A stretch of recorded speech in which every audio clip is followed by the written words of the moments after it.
Good morning student, स्वागत है आपका भजनपाल भाटी इंटर कॉलेज के डिजिटल वर्ड में। हमारा प्रकरण चल रहा था साखी, जो कि कबीरदास जी के द्वारा रचित है और इसके 10 जो दोहे हैं वो पढ़ा चुका हूँ आपको।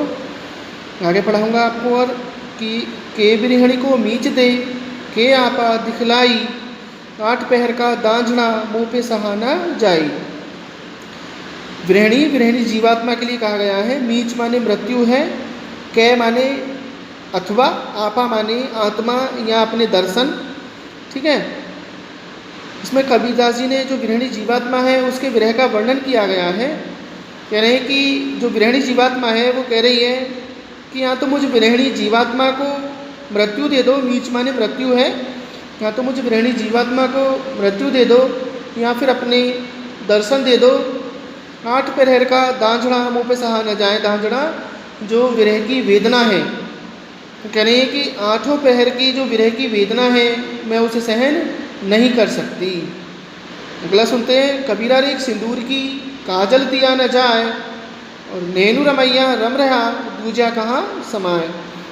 तो इसमें कबीरदास जी ने प्रस्तुत साखी में समझाया है कि जो जीवात्मा है उसने ईश्वर को स्थायी रूप से अपने नेत्रों में समा लिया है। वो कह रही है कि मैंने अपनी मांग में सिंदूर की रेखा खींच ली है, जो मेरे प्रियतम के प्रति मेरे प्रेम की सूचक है। काजल दिया न जाए, अतः अब मुझे किसी अन्य श्रृंगार की कोई आवश्यकता नहीं है। यानी नेत्रों में काजल लगाने की या किसी अन्य श्रृंगार की कोई आवश्यकता नहीं। नैन रमैया रम रहा दूजा कहाँ समाए। ठीक उसी प्रकार जिस प्रकार मेरे नेत्रों में मेरे प्रियतम की छवि समाई हुई है, अतः उन नेत्रों में अब किसी दूसरे की छवि समाने का कोई स्थान शेष नहीं है।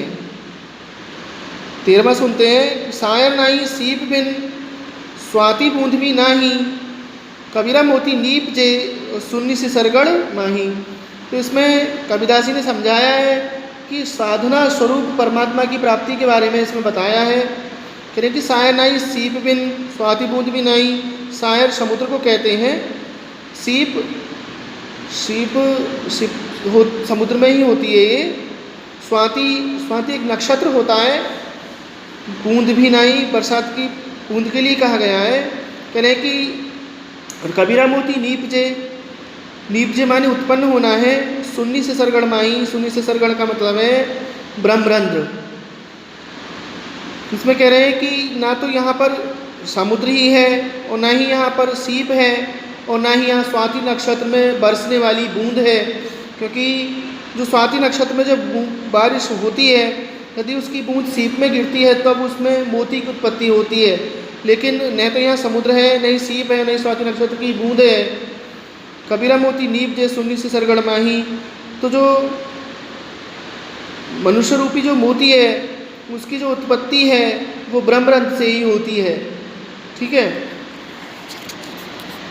पानी ही ते हिम गया, हिम भया, हिम है गया बिलाए, जो कुछ था सोई भया अब कुछ कहा न जाए।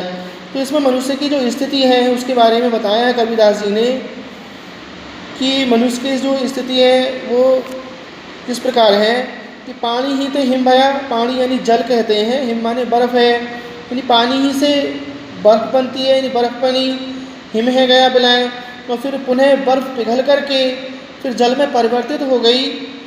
जो कुछ था सोई भया, अर्थात जिस जल का बर्फ़ बनी थी वही बर्फ़ पिघल करके फिर पुनः पानी में जल में परिवर्तित हो गई।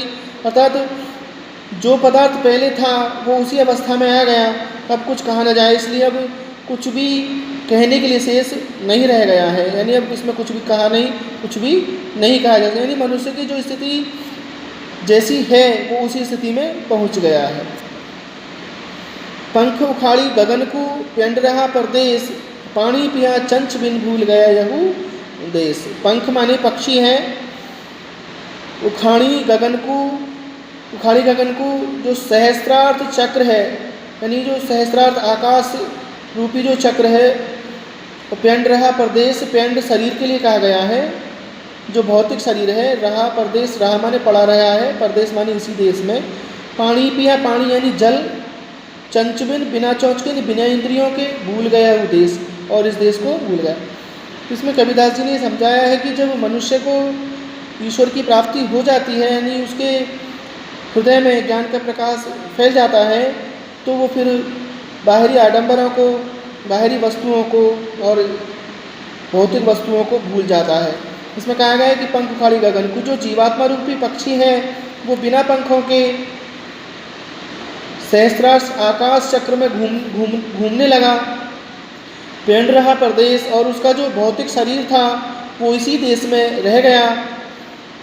पानी पिया चंचबिंद, उसने वहाँ पर बिना चोंच के यानी इंद्रियों के बिना ही पानी पिया और भूल गया वो देश, और वह इस देश को भूल गया था। जब उसके हृदय में व्यापक ज्ञान की प्राप्ति हुई तो वह इस संसार को, इस देश को भूल गया। प्रिय छात्रों, ये 15 पैराग्राफ हो गए, ये आपको भी पढ़ने हैं।